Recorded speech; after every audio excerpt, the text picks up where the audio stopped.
الحمد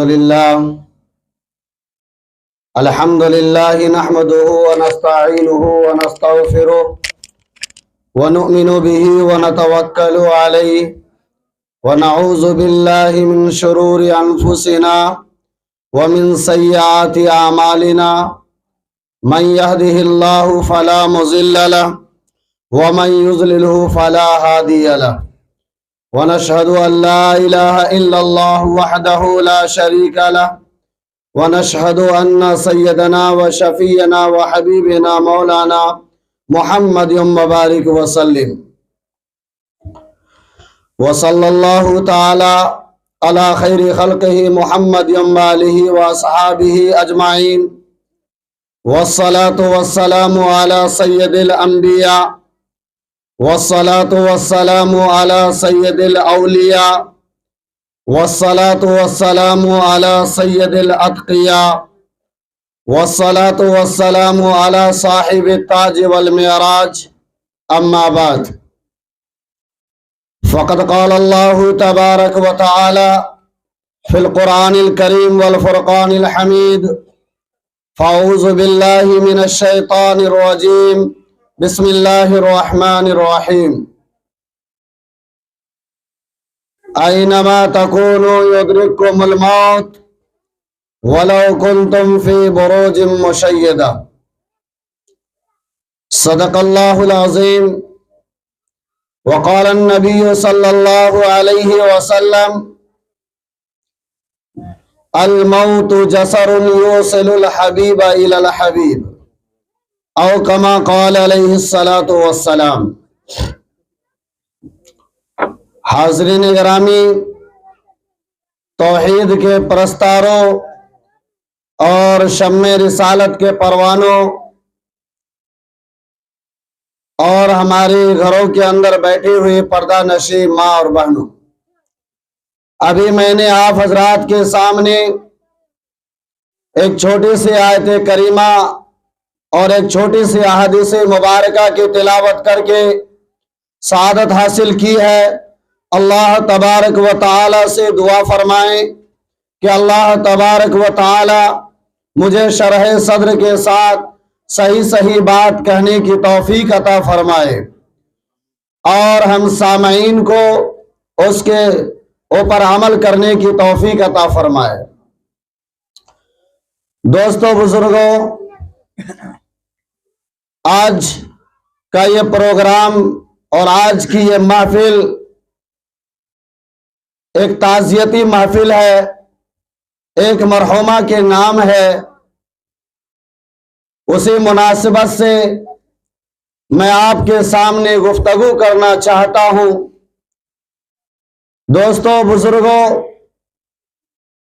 آج کی جو یہ شام ہے یا آج کا یہ جو پروگرام ہے وہ مرحومہ کے نام ہے، جس کو ہم اور آپ تعزیتی پروگرام کے نام سے موسوم کرتے ہیں۔ یقیناً یہ آج کا پروگرام اور آج کی یہ محفل ہمیں اس بات کی طرف آگاہ کر رہی ہے اور ہمیں یہ بات آج کی یہ مجلس ہمیں بتا رہی ہے کہ او دنیا والوں، کل کے ڈیٹ میں کل تمہاری بھی جو ہے کوئی نہ کوئی تعزیتی پروگرام منائے گا اور تیرے بھی نام سے قرآن خوانیاں ہوں گی اور تیرے بھی نام سے جو ہے ایصال ثواب ہوں گے۔ یہ ایک میسیج ہے، یہ ایک پیغام ہے، خاص طور پر ان حضرات کے لیے جو یہ چاہتے ہیں کہ ہمیں موت آنی ہی نہیں ہے اور وہ رب چاہی زندگی کو چھوڑ کر کے من چاہی زندگی کے اوپر وہ آمادہ ہو چکے ہیں۔ ذرہ برابر بھی انہیں اللہ اور اس کے رسول کا ڈر نہیں، ذرہ برابر بھی وحدہ لا شریک لہ کا جو ہے انہیں خوف نہیں، اور وہ دھڑلے کی زندگی گزار رہے ہیں۔ انہیں یہ آج کے یہ محفل انہیں یہ میسیج دے رہا ہے، یہ پیغام دے رہا ہے کہ تمہیں بھی اس دنیا کے اندر سے جو ہے آج نہیں تو کل جانا پڑے گا۔ جس طریقے سے مرحومہ گئی، لیکن یاد رکھیں میرے بھائیو بزرگوں دوستو، جانے کا انداز ہر ایک کا الگ الگ ہوتا ہے، جانے کا راستہ ہر ایک کا الگ الگ ہوتا ہے۔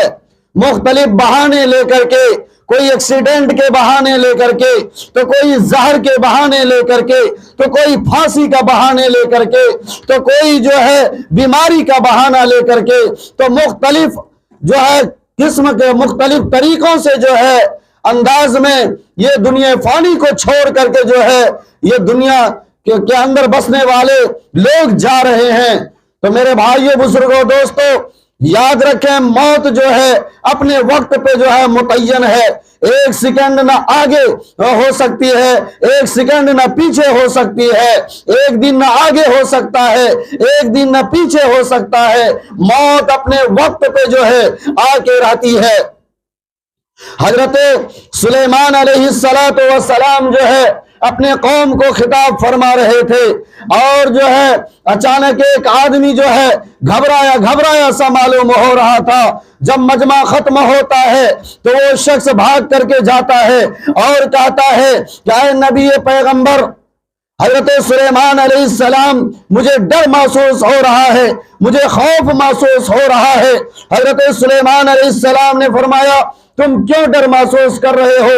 کہا ابھی میرے پاس ایک آدمی آیا ہوا تھا، ان کی آنکھیں بڑی بڑی تھے، ان کا چہرہ ڈراؤنی شکل میں تھا، اور وہ مجھے بار بار گھور گھور کے دیکھ رہا تھا۔ مجھے ڈر محسوس ہوا کہیں وہ جو ہے کہیں وہ مجھے مار نہ ڈالے، لہذا اے سلیمان علیہ السلام آپ ہوا کو حکم فرمائیں، آپ ہوا کو حکم فرمائیں کہ مجھے یہاں سے جو ہے ہندوستان مجھے چھوڑ آئے۔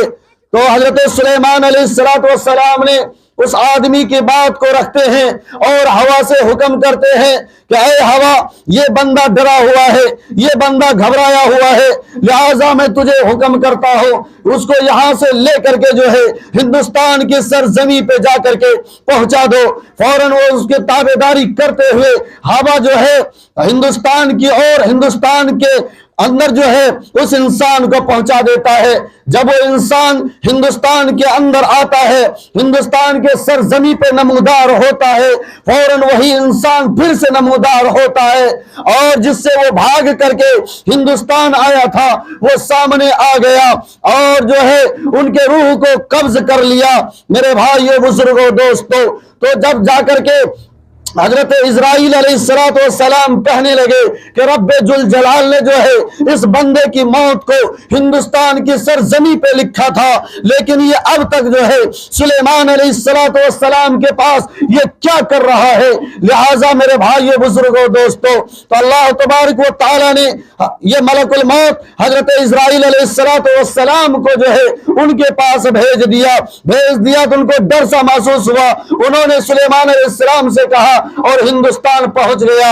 حضرت اسرائیل علیہ السلام کہنے لگے ان کی موت تو ہندوستان میں لکھی ہوئی تھی، لیکن میں دیکھ رہا تھا کہ اب تک وہ وہاں پہ کیا کر رہا ہے۔ تو اس سے بات صاف سمجھ میں آ جانی چاہیے کہ انسان کی موت جہاں پہ لکھی ہوئی رہتی ہے، چاہے وہ ہاسپٹل میں ہو، چاہے روڈ کے بھی سڑک پہ ہو، چاہے گھر کے اندر ہو، چاہے گھر کے باہر ہو، جہاں متعین ہے موت، وہاں پہ آپ کو موت آ کے رہے گی۔ موت سے آپ بھاگ نہیں سکتے، موت سے آپ کہیں پہ چھپ نہیں سکتے۔ قرآن کریم کا یہ اعلان ہے اینما تکونوا یدرککم الموت ولو کنتم فی بروج مشیدہ۔ کیوں دنیا والو، تم جہاں کہیں بھی رہو گے، چاہے تم مضبوط قلعے کے اندر بند ہو جاؤ، چاہے تم مضبوط کوٹھری کے اندر بند ہو جاؤ، چاہے تم وائٹ ہاؤس کے اندر بند ہو جاؤ، چاہے تم پارلیمنٹ کے اندر بند ہو جاؤ، اینما تکونوا یدرککم الموت ولو کنتم فی بروج مشیدہ، موت کا فرشتہ آ کر کے تمہیں دبوچ لے گی۔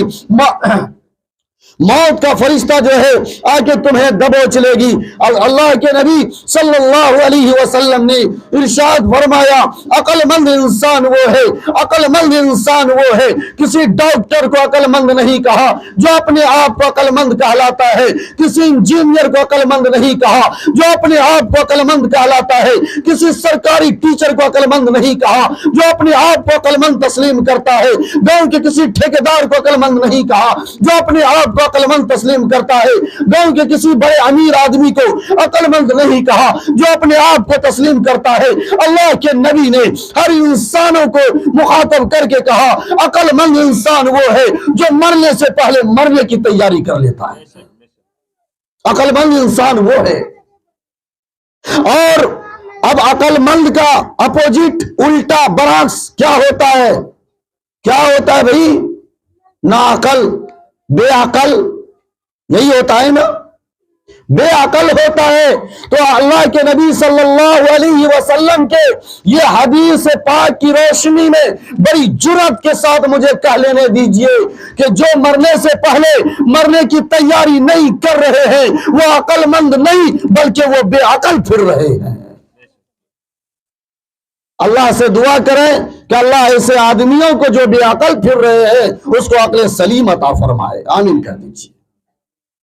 اس کو عقل سلیم عطا فرمائے. میرے بھائیو بزرگوں دوستو، نہ جانے کتنے آدمیوں کو ہم اپنے کندھوں کے اوپر جو ہے سوار کر کے جو ہے اور قبرستان کی اور لے جا کر کے منو مٹی کے نیچے دفن کر کے چلے آئے، لیکن آج تک ہمیں ذرہ برابر بھی احساس نہیں ہوا کہ ہمیں بھی مرنا ہے اور اس دنیا فانی کے اندر سے جانا ہے. آج ہم اس کو اپنے کندھے پہ اٹھا رہے ہیں تو کل ہمیں بھی کوئی اٹھا کر کے قبرستان کی اور لے کے جائے گا، وہاں پہ ہماری جنازے کی نماز ہوگی اور ہمیں بھی منو مٹی کے نیچے دفن کر دیا جائے گا. ذرہ برابر بھی احساس نہیں ہوتا. بقول مفتی سعد النجیب صاحب قاسمی دامت برکاتہم العالیہ اپنے تقریر میں ارشاد فرما رہے تھے کہ ایک آدمی جو ہے ایسے جلسہ چل رہا تھا، ایک آدمی آ کے کہتا ہے مولانا صاحب آپ اعلان فرما دیں ملک الموت کا انتقال ہو گیا ہے. آپ اعلان فرما دیں کہ ملک الموت کا انتقال ہو گیا ہے. تو مولانا صاحب بھی چونک گئے، ارے ملک الموت کا انتقال کیسے ہو جائے گا؟ وہ خود دوسرے کی روح کو قبض کرتے رہتے ہیں، آج ان کا انتقال کیسے ہو گیا؟ کہا میں اس وجہ سے کہہ رہا ہوں، ایک شخص ہے اور ایک شخص ہے 90 سال کی عمر ہو رہی ہے، بوڑھا ہو گیا ہے، ایک پیر اس کا قبر میں جا چکا ہے، ایک پیر اس کا باہر ہے، لیکن 300 سال کے لیے کرائے مکان پہ لیا ہے. کتنے دن کے لیے؟ 300 سال کے لیے. اگر ان کو یہ یقین ہوتا کہ ملک الموت ابھی زندہ ہے، 90 سال کی عمر ہو گئی، 300 سال کے لیے وہ مکان کرائے پہ لے رہا ہے، تو اس سے پتا چلا ان کو تب یقین ہو گیا کہ ملک الموت کا انتقال ہو گیا ہے، اب مجھے 300 سال مکان میں رہنا ہے. شاید آپ لوگ بھی کہیں یہی دماغ میں آ گیا ہوگا کہ کہیں ملک الموت کا انتقال ہو گیا ہے، اس لیے ہمیں کھیتوں میں آرام سے کام کرنے دو، مکانوں میں آرام سے کام کرنے دو، کھلیانوں میں کام آرام سے کرنے دو، دکانوں میں کام آرام سے کرنے دو، من چاہی زندگی گزارنے دو. جو انسان اگلا کے بارے میں جان جاتا ہے اسی کو جرأت پیدا ہوتی ہے. یہ پتہ لگا چکے ہم لوگ، لگتا ہے کہ ملک الموت کا انتقال ہو گیا ہے.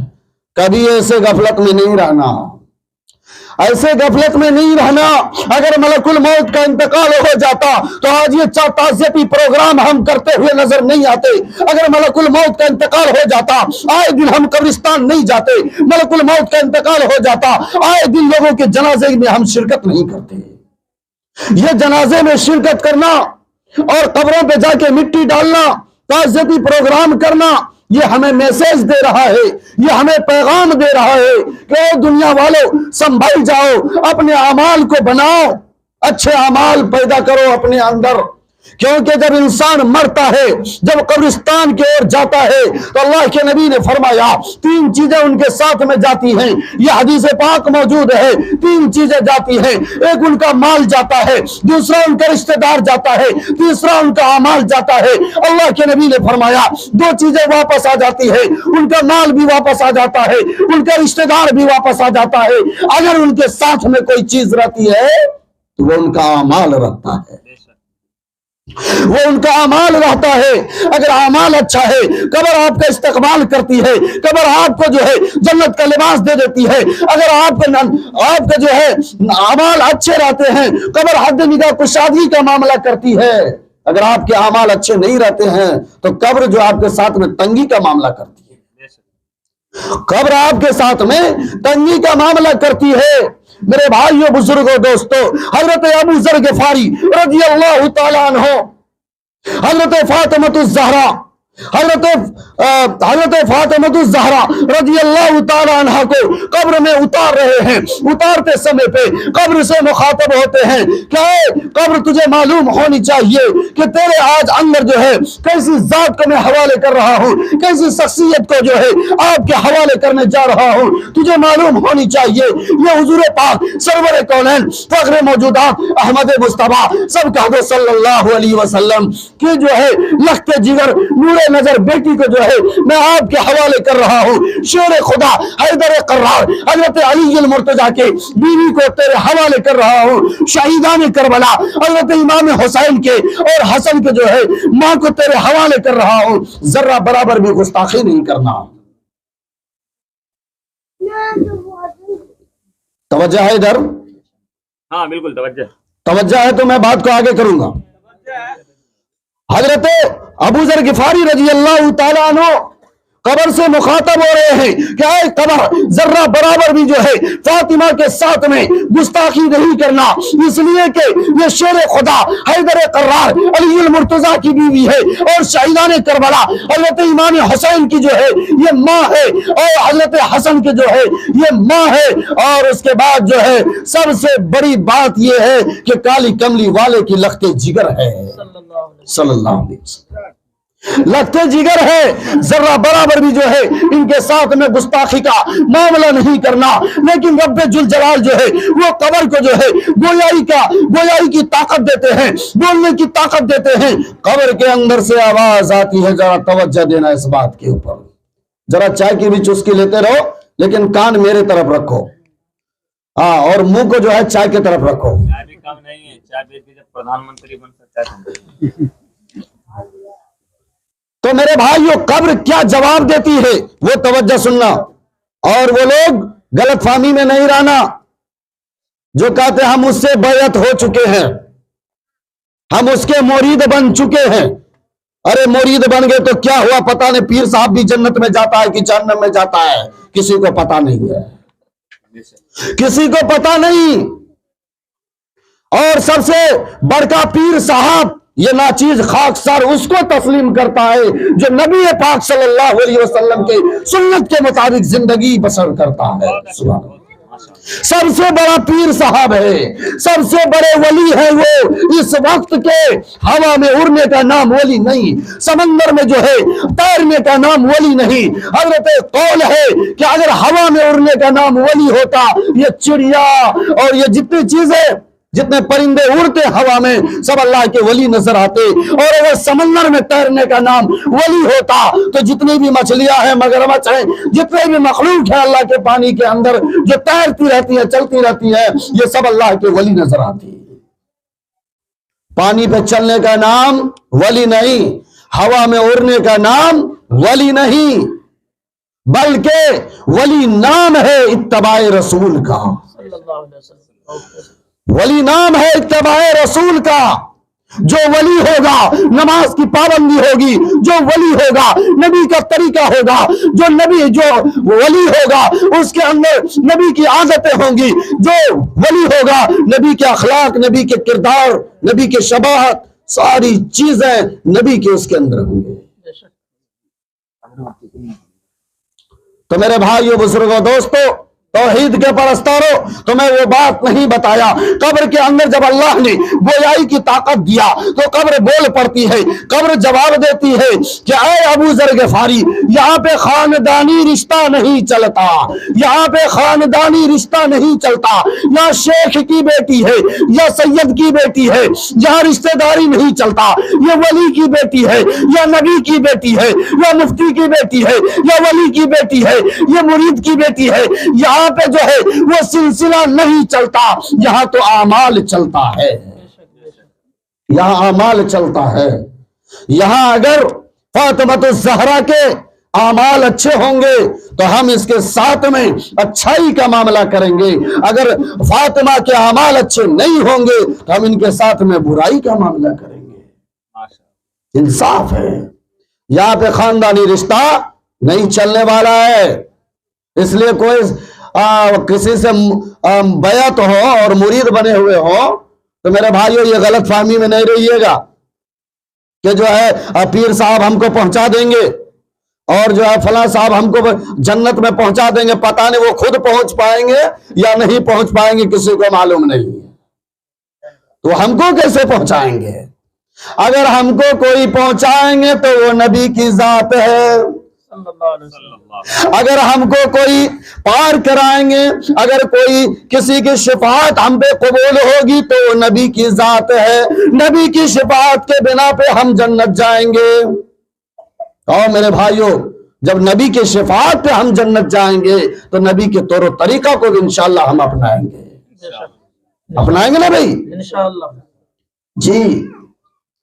قبر کے اندر جب ڈال دیا جاتا ہے تو واقعہ بہت لمبی چوڑی ہے، میں طول نہ دیتے ہوئے حضرت عثمان غنی رضی اللہ تعالیٰ عنہ کے بارے میں آتا ہے کہ جب کسی قبرستان سے وہ گزرتے تھے، آج ہم بھی قبرستان سے گزرتے ہیں، ارے گزرنا تو دور کی بات ہے، شرم و حیا کہاں چلی گئی مسلمانوں کی زندگی سے پتہ نہیں، سب سے بد سے بدتر ہوتا چلا جا رہا ہے مسلمان۔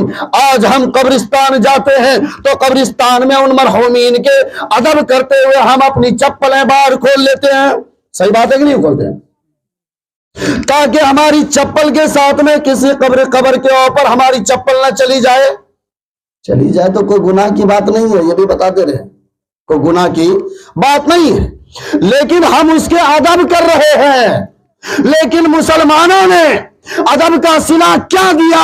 جنازے کی نماز ختم ہوئی، منو مٹی کے نیچے دفن کر کے چلے آئے، دیکھو گوبر مسلمانوں کے جانوروں کا ملے گا، پاخانہ مسلمانوں کے جانوروں کا ملے گا، قبرستان کے اندر زیادہ تر جو ہے گندگی کو پھیلانے والا یہی مسلمان ملے گا، اس لیے کہ غیروں کو تو ڈر لگتا ہے، مسلمانوں کو ڈر نہیں لگتا۔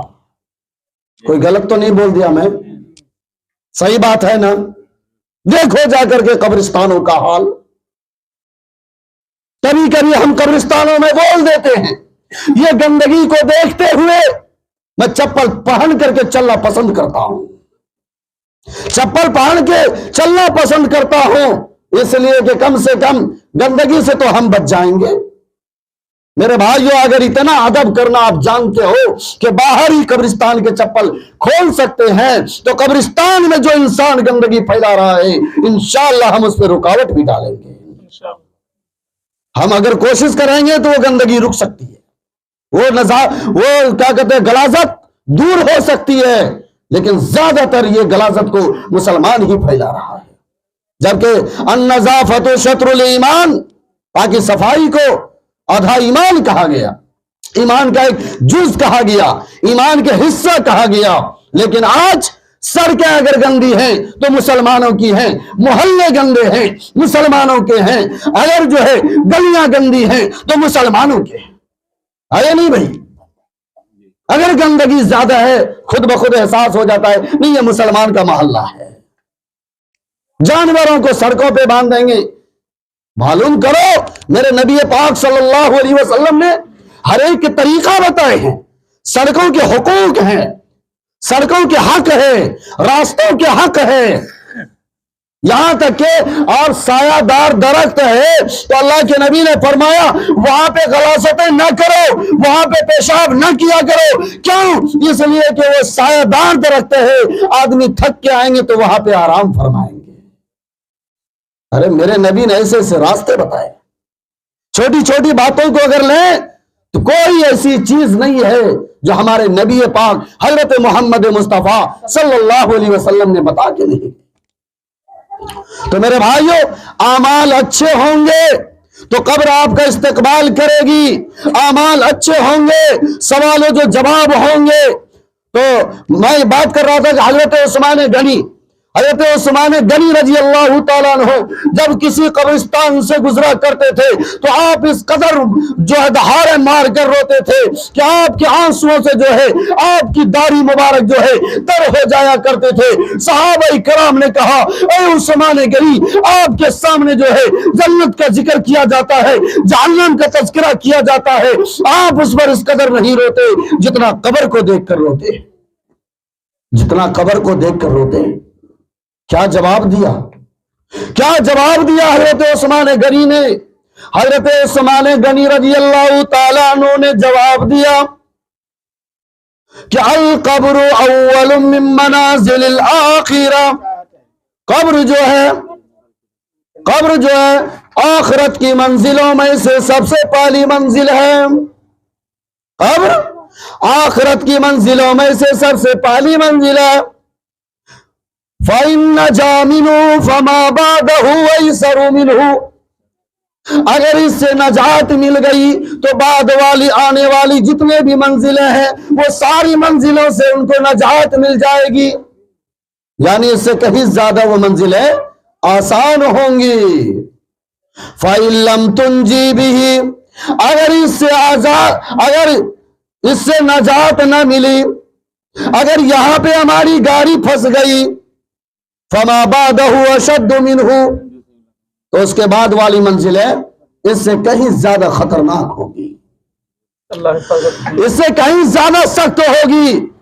تو آپ چاہتے ہیں کہ ہم اور آپ کی منزلیں، ہم اور آپ کی جو پہلی منزل جو قبر کی منزل ہے، ہماری گاڑی وہیں پہ پھنس جائے؟ چاہتے بھائی؟ کوئی چاہتا ہے کیا؟ بدبخت مسلمان ہوگا جو یہ چاہتا ہوگا کہ میری گاڑی جو ہے قبر میں ہی پھنس جائے۔ بدبخت مسلمان ہوگا۔ اس لیے میرے بھائیوں، اگر قبر کے اندر صحیح معنی میں آپ ایک ایمان والے ہونے کی حیثیت سے زندگی گزارتے ہیں، اللہ کے حکم، نبی پاک صلی اللہ علیہ وسلم کے طریقے کے مطابق جو ہے زندگی بسر کرتے ہیں، تو قبر میں جب آپ کو کامیابی ملتی ہے اس کا نمونہ یوں قرآن پاک نے پیش کیا سورہ ابراہیم کے اندر، یثبت اللہ الذین آمنوا بالقول الثابت فی الحیات الدنیا وفی الآخرہ۔ یہ پکی بات، یعنی یہ کلمہ طیبہ، اس سے مراد ہے کلمہ طیبہ، یعنی لا الہ الا اللہ محمد الرسول اللہ۔ آج ہمارے جماعت کے اندر اسی کے اوپر تو زور دیا جاتا ہے، ایک کلمہ کو اتار لو۔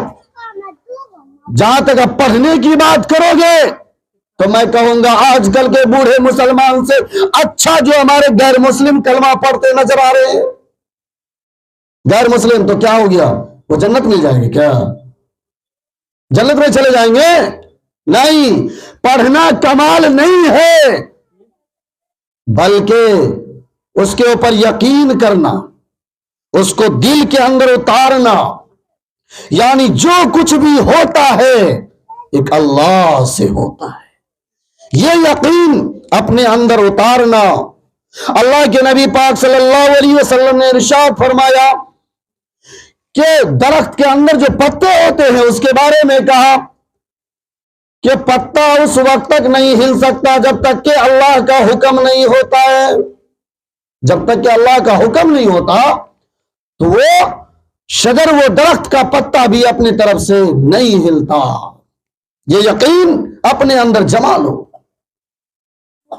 اور جب آپ کو کامیابی خبر میں مل جاتی ہے تو ہوتا ہے کہ جنت کا لباس پہنا دو، جنت کی کھڑکیاں کھول دو، اب وہ انسان کہتا ہے کہ نہیں ذرا اجازت دیں تو میں اپنے گھر والوں کے پاس جاؤں۔ اس بات کو توجہ دینا، بہت سارے لوگ کہتے ہیں کہ وہ زہر کھا کے مرا نہ، اس لیے اس کا روح بھٹک رہا ہے۔ توجہ دینا اس بات کے اوپر۔ میں کبھی کبھی پوری بات میں ایک نقطہ دے دیتا ہوں، ساری بات کو ایک طرف، وہ نقطہ کو لے کے چلے جانا تم۔ کیوں؟ عقیدہ بھی بہت بڑی بات ہے۔ عقیدہ اگر خراب ہو گیا تو کہیں کا نہیں رہو گے، کہیں کا نہیں رہو گے۔ کہتا وہ زہر کھا کے مرا، اس کی روح بھٹک رہی ہے۔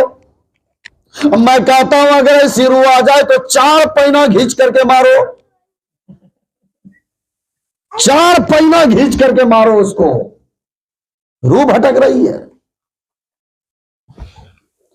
اور کوئی اگر ایکسیڈنٹ ہو کے مر گیا، میرے بھائیو جو ایکسیڈنٹ ہو کے مرتا ہے، حسن ظن رکھیے، گمان اچھا رکھیے، وہ شہادت کی موت مری ہے۔ سبحان اللہ کو، وہ شہادت کی موت مری ہے۔ اور شہادت کی موت کس کو کہتے ہیں؟ خون زمین پہ گرنے سے پہلے پہلے اللہ اس کی مغفرت فرما دیتے ہیں، وہ شہادت کی موت مری ہے۔ لیکن شہادت کی موت میں بھی یاد رکھو، اگر کسی کا 2 روپیہ مار کر کے گئے، اگر کسی کا 10 روپیہ مار کر کے گئے تو اللہ شہیدوں کو تو معاف کر دے گا، لیکن یہ قرضہ اللہ معاف نہیں کرے گا، کیونکہ یہ حقوق العباد ہے، یہ بندوں کا حق ہے، اور بندہ جب تک معاف نہیں کرے گا اس وقت تک رب ذوالجلال بھی معاف نہیں کرے گا۔ کیونکہ وہ جان بوجھ کر کے وہ مرحومہ تو نہیں ٹریکٹر کے نیچے چلی گئی تھی، تھا ایسا ہونا تھا، تو اس کو شہادت کی موت کہا جائے گا۔ اور شہادت کی موت کے لیے ایمان والے کی خواہشیں ہونی چاہیے۔ اللہ کے نبی نے فرمایا کہ میں شہید کیا جاؤں، پھر میں زندہ کیا جاؤں، پھر میں شہید کیا جاؤں، پھر میں زندہ کیا جاؤں، تو مسلمانوں آپ کے بھی دل میں یہ حوصلہ ہونی چاہیے کہ دین اسلام کے خاطر اگر میرا بوٹی بوٹی کر دیا جائے تو میں اپنی بوٹی بوٹی کروانے کے لیے تیار ہوں۔ شہادت کی موت قسمت والے کو ملا کرتی ہے، شہادت کی موت سب کو نصیب نہیں ہوتا۔ گڈھے کھتے میں دارو پیے نشیڑی گنجیڑی کی موت ہزاروں دیکھے ہوگے، لیکن شہادت کی موت میں تو اپنے آپ کو کبھی سوچتا ہوں کہ نہ جانے جناب یونس صاحب کے اہلیہ محترمہ مرحومہ اپنی زندگی میں کون سے ایسے عمل کیا تھا کہ انہوں نے شہادت کی موت پائی۔ سبحان اللہ، یقیناً زندگی میں کوئی نہ کوئی اچھا عمل کیا ہوگا، ان کو ایسی موت نصیب ہوئی، خوش نصیب ہے مرحومہ۔ لیکن کچھ لوگ سمجھ رہے ہوں گے ارے ایسا مر گیا ویسا مر گیا، بہت طرح کی باتیں بناتے ہوئے نظر آ رہے ہوں گے، لیکن میں کہتا ہوں وہ خوش نصیب تھی، کیونکہ شہادت کی موت سب کو نصیب نہیں ہوتی۔ تو دوستو بزرگوں، اگر آپ کے نیکی اچھے ہیں، اگر آپ نے زندگی میں نماز روزہ حج زکات یہ ساری چیزیں کر کے اللہ کے حکم نبی پاک صلی اللہ علیہ وسلم کے طریقے کے مطابق اگر آپ نے زندگی گزاری ہے تو قبر میں 3 سوال، قبر میں کیا سوال؟ بولو زور سے، 3 سوال۔ پہلا سوال کیا ہوگا کوئی بتا سکتے ہو؟ نہیں آپ نہیں، کوئی بتا سکتے ہو؟ پہلا سوال کیا ہوگا؟ بول دو بھائی، دعائیں دے دوں گا اگر بتا دیے تو۔ یہ بولا ایک آدمی پیچھے، ہاں یہ اشاعتی بولا بھائی، بیچ میں اشاعتی بھی ہے، دیکھیے گا۔ اچھا، افسوس ہم ماتم کریں یا نہیں کریں آپ لوگوں کے اوپر کہ بوڑھے ہو گئے، اب جانے والے ہو، قبر میں کیا پوچھا جائے گا آج تک پتہ ہی نہیں چلا۔ مولوی چک چک کر کے پریشان ہے، من رب کا، تمہارا رب کون ہے؟ اب اس کے اوپر باتیں کریں گے تو 1-2 گھنٹہ اسی پہ جا سکتے ہیں۔